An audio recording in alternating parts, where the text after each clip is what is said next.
مزید اسلامی ویڈیوز حاصل کرنے کے لیے سبسکرائب کریں میسج آف اسلام چینل کو۔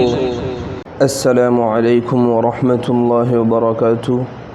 ناظرین گرامی، استقبال ہے آپ کا میسج آف اسلام میں۔ میں احمد واسع قاسمی آپ کے سامنے ایک نئی ویڈیو کے ساتھ حاضر ہوا ہوں۔ جی ہاں ناظرین، ہم میں سے اکثر لوگ ایسے ہیں جسے نماز کے شرائط، نماز کے فرائض، نماز کے واجبات، یہ وہ چیزیں ہیں جو معلوم نہیں ہیں۔ اب اگر ہم ان تمام چیزوں سے واقف نہیں ہوں گے تو اگر ہماری نماز میں کہیں کوئی غلطی آئے گی تو ہمیں کیسے پتہ چلے گا کہ اس کے چھوٹنے سے ہمیں سجدہ سہو کرنا ہے یا نماز دہرانی ہے؟ اس لیے یہ وہ بنیادی چیزیں ہیں جس کا جاننا ہر مسلمان کے لیے ضروری ہے کہ نماز پڑھنے والے ہر مسلمان کے لیے نماز کے شرائط، نماز کے فرائض، نماز کے واجبات جاننا بے حد ضروری ہے۔ تو آج کی ویڈیو میں ہم آپ کو وہی بتانے والے ہیں کہ نماز کے اندر کتنے فرائض ہیں۔ گزشتہ ویڈیو میں ہم نے آپ کے سامنے شرائط نماز کا ذکر کیا تھا اور شرائط نماز یاد کرائے تھے۔ امید ہے کہ جن لوگوں نے ہماری وہ ویڈیو دیکھی ہوگی ان لوگوں نے شرائط نماز یاد کر لیا ہوگا کہ وہ شرائط جو ہم نے ذکر کیے تھے وہ نماز کے باہر کی چیز تھی، اور آج جو ہم آپ کو بتائیں گے فرائض نماز، وہ نماز کے اندر کی چیز ہے کہ اگر ان میں سے ایک چیز بھی چھوٹ جائے گی تو ہماری نماز نہیں ہوگی، ہمیں نماز دہرانی پڑے گی۔ وہ چیزیں کیا ہے؟ اس سے پہلے کہ میں آپ کے سامنے ان فرائض کو بیان کروں، آپ تمام احباب کی خدمت میں درخواست ہے کہ جن لوگوں نے اب تک ہمارے اس چینل کو سبسکرائب نہیں کیا ہے وہ سبسکرائب کر لے۔ ہمارے اس چینل سے اگر نہیں جڑے ہوئے ہیں تو جڑ جائیں تاکہ اسی طرح کی مزید دینی ویڈیوز، اسلامی پیغام، دینی مسائل، چاہے وہ نماز کے تعلق سے ہو یا غسل یا وضو یا طہارت کے تعلق سے ہو، دین کے جتنے بھی بنیادی مسائل ہیں وہ آپ تک بآسانی پہنچ سکے۔ تو ناظرین گرامی، اب چلتے ہیں ہم اپنے مسئلے کی طرف کہ نماز کے اندر 6 فرائض ہے جن میں سے اگر ایک بھی ہم نے چھوڑ دیا، چاہے وہ جان بوجھ کر ہو یا بھولے سے ہو، تو ہماری نماز نہیں ہوگی، ہمیں نماز لوٹانی پڑے گی۔ جن میں سے سب سے پہلا فرض جو ہے تکبیر تحریمہ یعنی اللہ اکبر کہنا، کہ جب ہم نماز کے لیے ہاتھ اٹھاتے ہیں تو صرف ہاتھ اٹھا کر باندھ لینا کافی نہیں ہے، بلکہ جب ہم ہاتھ اٹھائیں تو ہم کہیں اللہ اکبر، کہ ہمیں اللہ اکبر کہنا فرض ہے۔ اگر ہم نے اللہ اکبر نہیں کہا، یوں ہی ہاتھ اٹھا کر باندھ لیا تو ہماری نماز نہیں ہوگی۔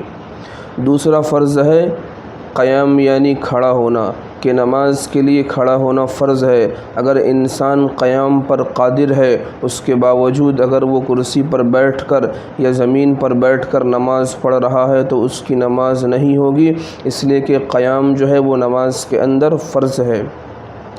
تیسرا فرض جو ہے قرأت یعنی قرآن مجید کی 3 چھوٹی آیت یا 1 بڑی آیت کا پڑھنا، کہ اگر کسی نے سورہ فاتحہ پڑھی اس کے بعد قرأت کرنا یعنی کہ سورت ملانا بھول گیا اور رکوع میں چلا گیا تو اس کی نماز فاسد ہو جائے گی، اس کی نماز باطل ہو جائے گی، اسے نماز دہرانی پڑے گی۔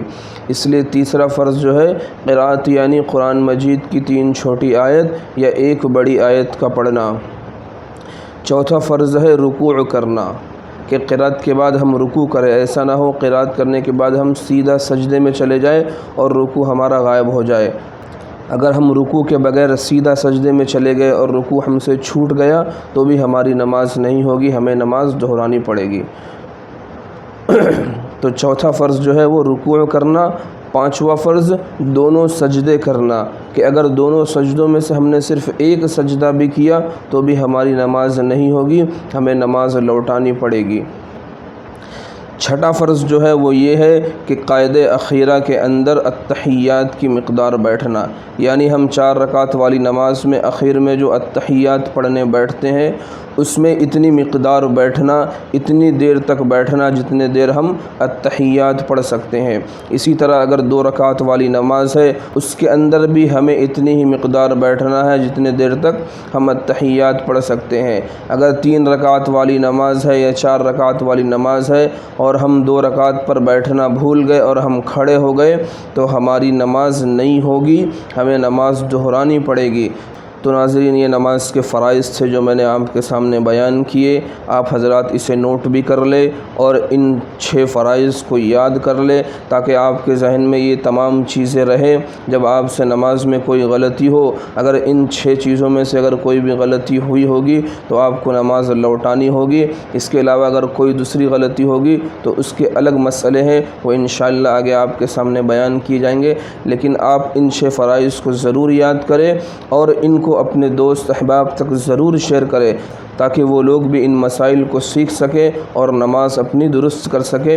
آخر میں درخواست ہے کہ اگر آپ ہمارے اس چینل پر نئے ہیں تو ہمارے اس چینل کو سبسکرائب ضرور کر لیں کہ یہ ایک دینی چینل ہے، اسلامی چینل ہے۔ اس چینل کے ذریعے لوگوں کے اندر سنت رسول کی اشاعت کی جاتی ہے، دین کے مسائل بتائے جاتے ہیں، اسلام کے پیغام بتائے جاتے ہیں۔ اس لیے آپ ہمارا تعاون کریں کہ ہمارے اس چینل سے جڑیں اور اپنے دوست احباب کو بھی اس چینل سے جوڑنے کی ترغیب دیں۔ السلام علیکم ورحمۃ اللہ وبرکاتہ۔